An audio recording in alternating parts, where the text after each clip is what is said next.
ഒരു കൗതുകം തോന്നുന്ന, അതിലേറെ നമ്മൾ കേൾക്കുമ്പോൾ തമാശയായി തോന്നുന്ന ഒരു വിവരത്തിലേക്കാണ്.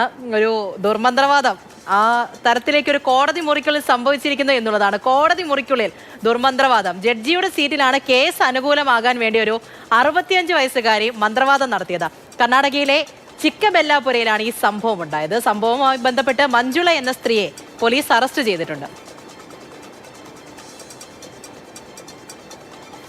കെ ബി ശ്രീധരനാണ് നമ്മുടെ കൂടെ ഉള്ളത്. ശ്രീധരൻ, ഈ ദുർമന്ത്രവാദം എന്നൊക്കെ പറഞ്ഞാൽ ശരിക്കും ഒരു കൂടിയ ലെവലായിപ്പോ. ഈ മുട്ട, കടുക് എന്നൊക്കെ പറയുന്നത് ഈ കൂടോത്രത്തിന്റെ ബേസിക് സാധനങ്ങളാണല്ലോ. അതുകൊണ്ട് വേണമെങ്കിൽ കൂടോത്രം ആ ലെവലിലൊക്കെ സംസാരിക്കുക. എന്തായാലും ഒരു കോടതി മുറിയിലെത്തി ഇതൊക്കെ കാണിക്കാനായിട്ട് എങ്ങനെ ധൈര്യം വന്നു, എങ്ങനെ മനസ്സ് വന്നു എന്നുള്ളതാണ്. ഇത് ഇപ്പോൾ എന്താണ് അവസ്ഥ?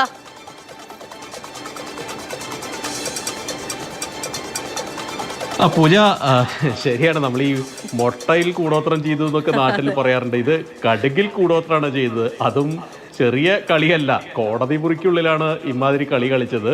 കോടതിയിൽ ജഡ്ജി ഇരിക്കുന്ന സീറ്റിലേക്ക് കയറി ജഡ്ജിയുടെ സീറ്റിൽ വെളുത്ത കടുകിൻ്റെ വിത്തുകൾ, കടുകിൻ്റെ വെളുത്ത നിറത്തിലുള്ള വിത്തുകൾ വിതറുകയാണ് ചെയ്തത്.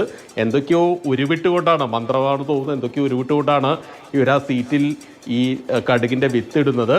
ഏതായാലും CCTV ദൃശ്യങ്ങൾ കണ്ട് പരിശോധിച്ചപ്പോഴാണ് കോടതിയിലെ ജീവനക്കാർക്ക് ഈ സംഭവം മനസ്സിലായത്.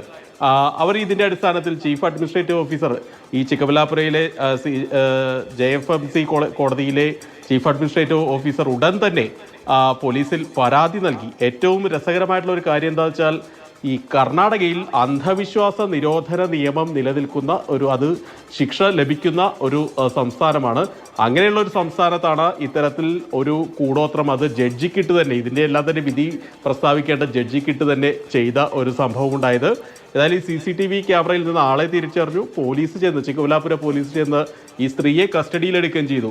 65 വയസ്സുള്ള മഞ്ജുള എന്ന സ്ത്രീയാണ് ഈ കൂടോത്രം ചെയ്തത്. അതായത് ഇവരുടെ ഒരു കേസ് ആ JFMC കോടതിയിൽ നിലനിൽക്കുന്നുണ്ട്. ആ കേസിൽ അനുകൂലമായിട്ടുള്ള ഒരു വിധി അവർക്ക് ലഭിക്കണം. അത് ലഭിക്കാൻ വേണ്ടിയിട്ടാണ് ഇവരിങ്ങനെ ഒരു ദുർമന്ത്രവാദം എന്നൊക്കെ പറയാവുന്ന, അല്ലെങ്കിൽ കൂടോത്രം നാട്ടുഭാഷയിൽ പറയുന്ന രീതിയിലുള്ള ഈ പരിപാടി ചെയ്തത്. ഏതായാലും നേരത്തെ കേസിൽ വിധി എന്താവുമോ എന്ന് ഇപ്പോൾ അറിയില്ല. അതോടൊപ്പം മറ്റൊരു കേസ് കൂടി, അന്ധവിശ്വാസ നിരോധന നിയമം അനുസരിച്ചുള്ള മറ്റൊരു കേസ് കൂടി ഈ സ്ത്രീക്കെതിരെ വന്നിരിക്കുകയാണ്. അവരെ പോലീസ് അറസ്റ്റ് ചെയ്തിട്ടുണ്ട്.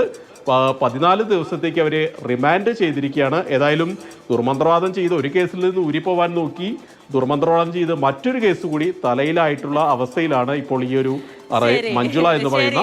ഏതായാലും അവിടെ എത്തിയിട്ട് ഇങ്ങനെ ഒരു നിയമമുള്ള, അത് കഴിഞ്ഞിട്ട് കോടതിയിലൊക്കെ എത്തി ഇതൊക്കെ കാണിക്കാനുള്ള ഒരു ധൈര്യം, അത് സമ്മതിച്ചു കൊടുക്കണം. ഇതിന്റെയൊക്കെ പുറയിൽ പോകാൻ ഇപ്പോഴും ആൾക്കാരുണ്ടല്ലോ എന്ന് ആലോചിക്കുമ്പോഴാണ് ചെയ്തു വെച്ചിട്ട് ഒരു പ്രയോജനവും ഇല്ല എന്ന് കാണിച്ചു തരുന്നൊരു റിപ്പോർട്ട് കൂടി ആയിട്ടുണ്ട് ഇത്. ശരി ശ്രീധരൻ.